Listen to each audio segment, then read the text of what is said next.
सभी को हरे कृष्ण। एक बार और स्वागत है आपका श्रीमद् भागवतम की क्लास में। तो आज हम चैप्टर नंबर 11 स्टार्ट करेंगे, भगवान श्री कृष्ण का द्वारिका में प्रवेश। लेकिन इससे पहले भगवान श्री कृष्ण की प्रार्थना करते हैं। तो सभी लोग हाथ जोड़ लें, भगवान श्री कृष्ण की प्रार्थना करें। ओम नमो भगवते वासुदेवाय। जन्माद्यस्य यतो अन्वयात् वितरतश्चार्थे अस्य विज्ञः स्वराट् तेने ब्रह्महृदाय आदिकवये मुह्यन्ति यत् सूर्यः तेजो वारिमृदां यथा विनिमयो यत्र त्रिसर्गो अमृषा धाम्ना स्वेन सदा निरस्तकुहकं सत्यं परं धीमहि। नारायणं नमस्कृत्य नरं चैव नरोत्तमं देवीं सरस्वतीं व्यासं ततो जयमुदीरये। अब चैप्टर नंबर 11 स्टार्ट करते हैं, भगवान श्री कृष्ण का द्वारिका नगरी में प्रवेश। तो भगवान द्वारिका नगरी के लिए प्रस्थान कर चुके थे और द्वारिका नगरी पहुंच चुके थे। तो अब श्री जी कहते हैं, श्री सुवाचा आनतार्ण स उपव्रज्य सवृद्धा अब्जन पदान सवकान ददभोदर वरम तेषां विषादम समय निवा। सूत गोस्वामी ने कहा, आर्नटों के देश के नाम से विख्यात अपनी अत्यंत समृद्ध राजनगरी द्वारिका के निकट पहुंचकर भगवान ने अपना आगमन उद्घोषित करने तथा निवासियों की निराशा को शांत करने के लिए अपना शुभ शंख बजाया। तो भगवान कृष्ण जैसे ही द्वारिका नगरी के निकट पहुंचे तो उन्होंने सभी को अपने आगमन की सूचना देने के लिए एवं सभी नागर वासियों का दुख दूर करने के लिए, उनके कष्ट को दूर करने के लिए उन्होंने अपना दिव्य पांचजन्य शंख बजाया। फिर सह उच्चकासे ढवलोदरो डरो अप्यूरुक्रमं स्याधर्षोण शोणिमा दाध्य दाध्यमायमानः करक अंज संपुटे यथाब्ज खंडे कलहंस उत्सवनः। श्वेत तथा मोटे पेट वाला शंख, पेंदे वाला शंख भगवान के हाथों द्वारा पकड़ा जाकर तथा उनके द्वारा बजाया जाकर ऐसा लग रहा था मानो उनके दिव्य होठों का स्पर्श करके लाल हो गए हो। ऐसा प्रतीत हो रहा था कि मानो कोई श्वेत हंस लाल रंग के कमल दंडों के बीच खेल रहा हो। तो वो शंख का साइज कैसा था? श्वेत यानी सफेद था और मोटे पेंदे वाला था। उसका जो पेंद था बहुत बड़ा था, मोटा था। और किस प्रकार से भगवान के हाथों पर लग रहा था कि जैसे एक श्वेत हंस हो और जिसपे भगवान के अधर के लाल रंग उस पे लग गए। इस प्रकार से वो प्रतीत हो रहा था। फिर आगे तमुपश्रुत्य निनदं जगद भय भयावहं प्रत्यु प्रत्युत्तेदयुः प्रजाः सर्वाः भर्तृदर्शन लाल सह। भौतिक जगत में साक्षात भय को भी भयभीत करने वाले, बनाने वाले उस शब्द को सुनकर द्वारिका के नागरिक उनकी ओर तेजी से दौड़ने लगे, जिसमें वे भक्तों के रक्षक भगवान का चिर अभिलाषित कर दर्शन कर सके। तो इस प्रकार से भौतिक जगत में जो स्वर है, जो शंख का स्वर है, जो भगवान ने महाभारत युद्ध में यूज किया था जिससे कौरवों के हृदय कांप गए थे। तो जो शंख का स्वर है इस प्रकार था कि जो भय है उसको भी भयभीत कर दे। ऐसे स्वर को जब द्वारिका वालों ने सुना तो जान गए कि मेरे प्रभु आ गए और सभी लोग भगवान के स्वागत के लिए दौड़ पड़े नगर के द्वार पर, जिससे वे अपने भगवान श्री कृष्ण के दर्शन कर सके। फिर आगे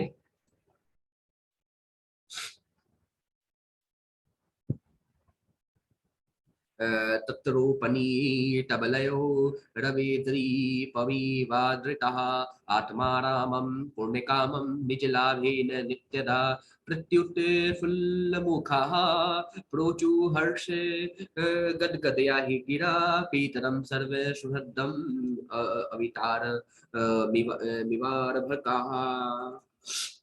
सारे नागरिक अपनी अपनी भेंट लिए हुए भगवान के सम्मुख आए और उन्हें उन परम संतुष्ट तथा आत्मनिर्भर भगवान को अर्पित किया जो अपनी निजी शक्तियों से अन्यों की आवश्यकताओं का निरंतर पूर्ति करते रहते हैं। वे भेंटें सूर्य को दिए गए दीपदान जैसी थी। फिर भी सारे नागरिक भगवान के स्वागत में ऐसी आह्लादमयी भाषा में बोलने लगे मानो बच्चे अपने अभिभावक पिता का स्वागत करते हैं। जिस प्रकार जैसे ही नागरिक पहुंचे वहां पे, तो सभी ने भगवान का स्वागत किया और अपने हिसाब से जो भी जैसी शक्ति थी उस हिसाब से उन्होंने भगवान को भेंट दी। वैसे भेंट देना सूर्यदेव को दिया देने का समान है, जलता हुआ दिया देने का समान है, परंतु उनका प्रेम भाव ऐसा था कि भगवान कृष्ण ने सभी के गिफ्ट को, सभी के उपहार को स्वीकार किया और उनका प्रेम ऐसा था जैसे एक बच्चा अपने माता पिता का स्वागत कर रहा हो।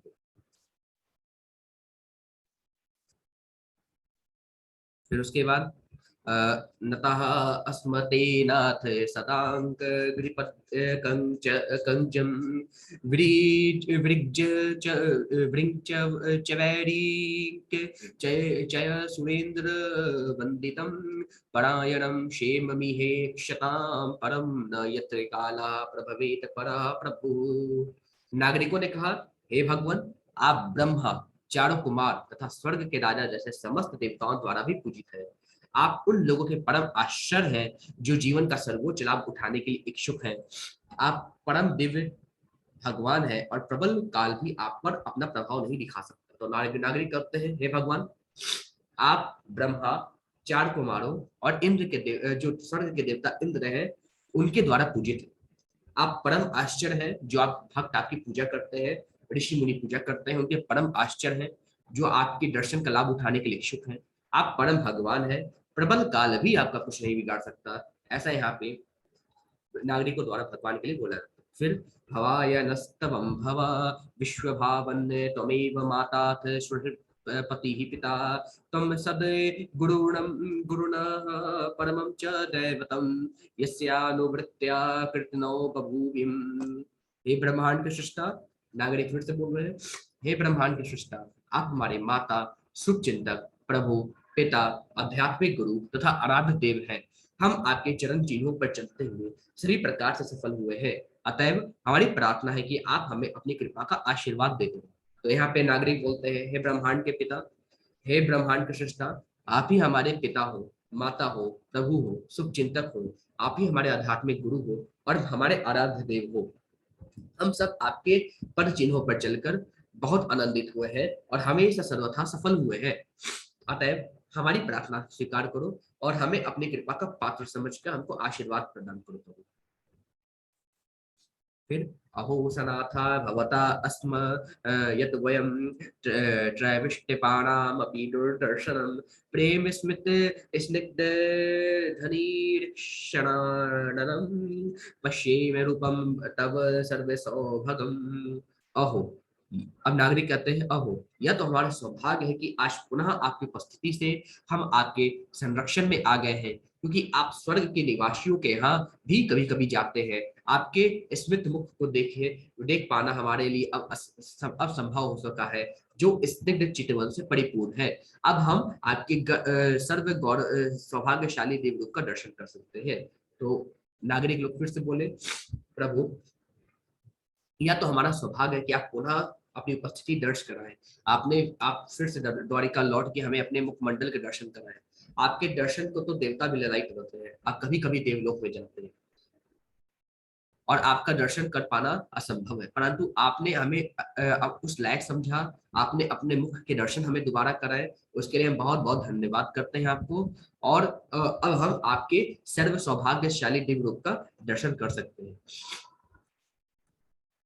फिर यहयार्वं भुजाक्षापससार भो भवान् कुरु न मधुन वात सुहृद्वी रक्षया तत्राबद्ध कोटि प्रतिमः शरो भवेत् रविं विनाक्ष नौरीव नस्तवाच्युत। हे कमल नयन भगवान, आप जब भी अपने मित्रों तथा संबंधियों से भेंट करने मथुरा, वृंदावन, हस्तिनापुर जाते हैं, तो आपकी अनुपस्थिति में प्रत्येक क्षण हमें करोड़ों वर्षों के समान प्रतीत होता है। हे अच्युत, उस समय हमारी आंखें इस तरह व्यर्थ हो जाती हैं मानो सूर्य से बिछुड़ गई हो। तो सभी नागरिक कहते हैं, हे नारायण, हे कृष्ण, जब भी आप अपने सगे संबंधियों से मिलने मथुरा जाते हैं, वृंदावन जाते हैं, हस्तिनापुर जाते हैं, हमारी आंखें सिर्फ आप ही की बाट जोड़ती हैं। हमारी आंखें क्षण क्षण सिर्फ आप ही की प्रतीक्षा करती हैं। एक क्षण 1 करोड़ वर्ष के समान लगता है प्रभु। हे अच्युत, उस समय हमारी आंखें इस तरह व्यर्थ हो जाती है जैसे मानो सूर्य से बिछुड़ गई हो, ऐसा हमको लगता है। तो प्रभु हमारा आपका हम सबको आपका विचरण करोड़ों करोड़ों वर्षों के समान लगता है। फिर आगे, कथम वयम नाथ चिरोषिते त्वयि प्रसन्न दृष्टया खिलतापोषोष्णनम जीवेम ते सुंदर हास शोभित शयमाना वदनम मनोहरम इति चोदीरिता वाचः प्रजानां भक्तिवत्सलः शृण्वानो अनुग्रहं दृष्टया वितन्वन् प्राविशत् पूरम्। हे स्वामी, यदि आप सारे समय बाहर रहते हैं तो हम आपके उस मनोहर मुखमंडल को नहीं देख पाते, जिसकी मुस्कान हमारे सारे कष्टों को दूर कर देती है। भला हम आपके बिना कैसे रह सकते हैं। उनकी वाणी सुनकर प्रजा तथा भक्तों का पर अत्यंत दयालु भगवान भगवान ने द्वारिकापुरी में प्रवेश किया और उन सबों पर अपनी दिव्य दृष्टि डालते हुए उनका अभिनंदन स्वीकार किया। तो इस प्रकार से नागरिक बोलते हैं, नारायण आप सारे समय बाहर रहते हैं, जिससे हम आपके दर्शन से वंचित रहते हैं, और आपकी मुस्कान ऐसी है कि हमारे सारे कष्टों को दूर कर देती है। भला हम आपके बिना कैसे रह सकते हैं। भगवान ने जब इस प्रकार प्रेम भरे वचन सुने तो उन्होंने सबका अभिवादन स्वीकार किया और द्वारिका नगरी में प्रवेश किया और सभी पर एक एक पर अपनी कृपा दृष्टि डालते हुए सबका अभिनंदन स्वीकार किया। फिर उसके बाद मनोभोज दशा हारहर कुकरांध कवृष नभि आत्मतुल्य बल गुप्ताम नागे भोगवती विवाह। जिस प्रकार नागलोक की राजधानी भोगवती नागों के द्वारा रक्षित है, उसी द्वारा द्वारिका की रक्षा कृष्ण के समान बलवान वृष्णि के वंशजों भोज, मधु, दशा, कुकुर, अंधक इत्यादि द्वारा की जाती है। तो सभी नागरिक कहते हैं, जिस प्रकार से नागलोक की रक्षा नागलोक की राजधानी भोगवती नागों के द्वारा रक्षित है, नागलोक की रक्षा भोगवती नाग करते हैं, उसी प्रकार द्वारिका की रक्षा कृष्ण के समान बलवान विष्णु के वंशज भोज, मधु, दहार, अहर, कुकुर, अंधक इत्यादि द्वारा की जाती है। सर्व सर्व विभव पुण्य वृक्षलता शमः उद्यानो उपवन नारामय वृत्ते पद्य माकर श्रियम। द्वारिकापुरी समस्त रीतियों के ऐश्वर्य से पूर्ण थी। उसमें सर्वत्र आश्रम, उद्यान, पुष्पोद्यान, पार्क तथा कमलों से परिपूर्ण जलाशय थे। तो जो द्वारिकापुरी थी समस्त ऋतुओं से के ऐश्वर्य से पूर्ण थी। जो 4 प्रकार के ऋतु होते हैं, सभी के सभी द्वारिकापुरी में समान रूप से आते जाते रहते थे। उसमें सबसे ज्यादा उसमें हर जगह जो है द्वारिकापुरी में आश्रम थे, उद्यान थे, ठीक है, पुष्पोद्यान थे, पार्क थे और कमलों से परिपूर्ण जलाशय थे। कई तरह के जलाशय थे जो पूरी की पूरी कमलों के फूल से भरे हुए थे। फिर गोपुर द्वार मार्गेषु कृतकौत कतोरणा चक्रध्वज पताकाग्रह अनंतः प्रति हतातपा। भगवान के स्वागतार्थ नगर का द्वार, घरों के दरवाजे तथा सड़क के किनारे झंडियों से सजे बंधनवार बहुत ही सुंदर ढंग से केले के वृक्ष तथा आम की पत्तियों जैसे मांगलिक प्रतीकों से सजाए गए थे। झंडियां, फूल मालाएं तथा चित्रित संकेत एवं लिखे गए सुवाक्य धूप को अवरुद्ध कर रहे थे। तो भगवान के स्वागत के लिए सभी नगर के वासियों ने नगर के द्वार पर, घर के दरवाजे तथा सड़कों के किनारे झंडियां लगाई थी, झंडे लगाए थे और वंदनवार बहुत ही सुंदर ढंग से जो वंदनवार थे केलों के वृक्ष से और आम के पत्तों से सजाए गए थे। झंडियां, फूल मालाएं, छोटी छोटी झंडियां नहीं लगाई जाती हैं नगर में, आप देखे होंगे कई कार्यक्रम होता है तो छोटी छोटी झंडियां लगाई जाती हैं।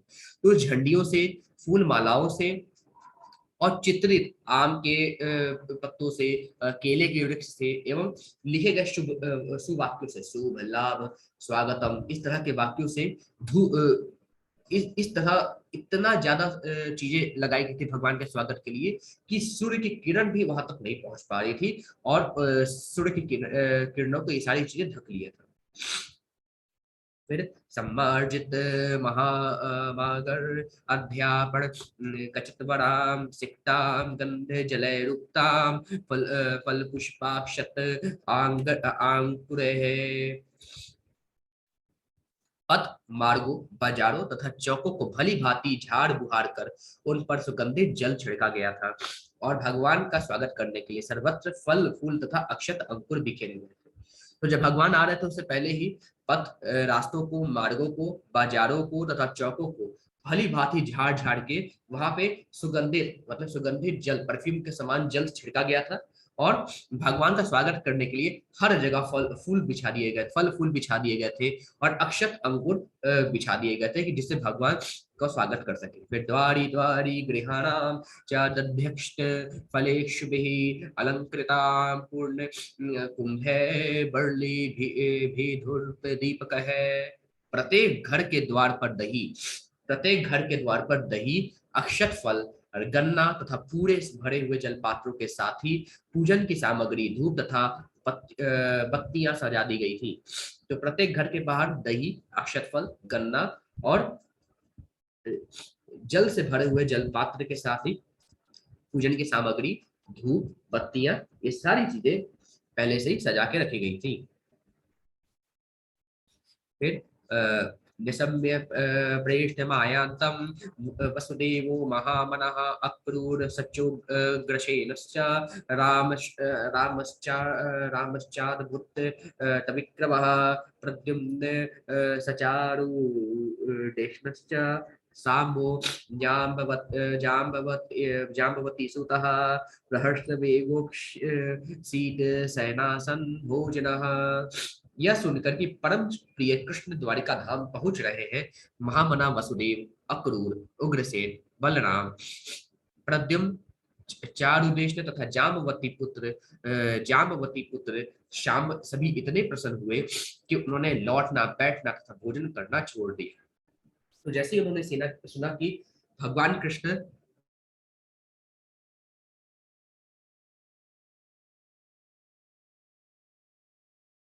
तो जैसे ही सभी ने सुना कि भगवान कृष्ण द्वार पर आ गए हैं द्वारिका धाम पहुंच गए हैं तो जो भी अवस्था में थे सब कुछ छोड़कर भगवान कृष्ण के स्वागत में चले गए। वसुदेव जी अक्रूर जी उग्रसेन जी बलराम जी प्रद्युम्न चारु देशने तथा जामवती के जो पुत्र थे सांब सभी इतने प्रसन्न हुए कि उन्होंने कोई लेटा हुआ था कोई बैठा हुआ था कोई भोजन कर रहा था सब कुछ छोड़ के भगवान के दर्शन के लिए चले गए। फिर आगे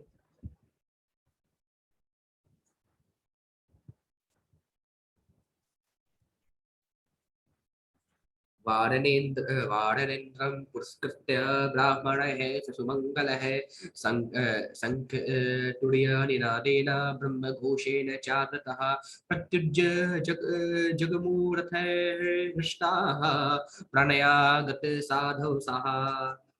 वे फूल थामे हुए ब्राह्मणों समेत रथों पर भगवान की ओर तेजी से बढ़ रहे थे। सभी लोग हाथ में फूल लिए ब्राह्मणों के साथ भगवान के रथ की ओर बढ़ रहे थे। उनके आगे सौभाग्य के प्रतीक हाथी थे और सभी लोगों के आगे हाथी थे। शंख तथा तुरही बज रहे थे और वैदिक स्तोत्र उच्चरित हो रहे थे। इस प्रकार उन्होंने स्नेह शक्ति अभिवादन किया। इस प्रकार सभी लोग हाथ में फूल लिए भगवान के रथ की ओर जा रहे थे। आगे आगे हाथी और बैंड बाजे बज रहे थे शंख बज रहे थे। ठीक है तुरही बज रही थी और वैदिक स्तोत्रों का पाठ हो रहा था और इस प्रकार उन्होंने स्नेह सिक्त भगवान कृष्ण का अभिवादन किया। वारमुख्याश्च सतसो यानैश्च दृशन्नो सुखः लस्य लस्यत कुण्डली भारत कपोल वदन श्रियः। उसी समय सैकड़ों विख्यात वेश्याएं विविध सवारियों पर आरूढ़ होकर आगे बढ़ चली। वे सभी भगवान से मिलने के लिए अत्यंत उत्सुक थी और उनके सुंदर मुखमंडल चमचमाते कुंडलों से सुशोभित थे जिनके कारण उनके ललाट की शोभा बढ़ रही थी। उसी समय क्या हुआ कि सैकड़ों अलग अलग तरह की वेश्याएं ठीक है अलग अलग सवारी पर आरूढ़ होकर आगे बढ़ी। वे भगवान से मिलने के लिए बहुत उत्सुक थी और उनके सुंदर मुखमंडल चमचमाते कुंडलों से सुशोभित थे जिसके कारण उनके ललाट की शोभा बढ़ रही थी। ठीक है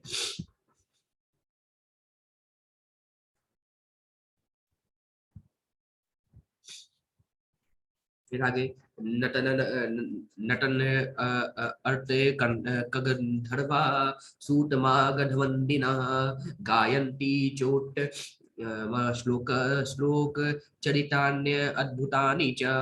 कुशल नाटककार, कलाकार, नर्तक, गायक, पौराणिक, वंशावली विशारद तथा विद्वान वक्ता सबों ने भगवान के अलौकिक कार्यकलापों से प्रेरित होकर अपना अपना योगदान दिया। इस प्रकार से वे आगे बढ़ते रहे। तो जितने भी कुशल नाटककार थे, कलाकार थे, सभी लोग आ गए भगवान के स्वागत के लिए। जितने भी नर्तक लोग थे, डांसर थे, गाने वाले थे, गायक थे, पौराणिक, वंशावली विशारद तथा विद्वान वक्ता जो अच्छा बोल सकते थे, सबों ने भगवान के अलौकिक कार्यकलापों से प्रेरित होकर अपना अपना योगदान दिया। जिसके पास जैसी कला थी उसने भगवान के समक्ष ऐसी कला दिखाई। इस प्रकार वे आगे बढ़ते हैं। ठीक है, फिर उसके बाद श्लोक नंबर 21 से हम कल स्टार्ट करेंगे। आज के लिए बस इतना ही। हरे कृष्णा सभी।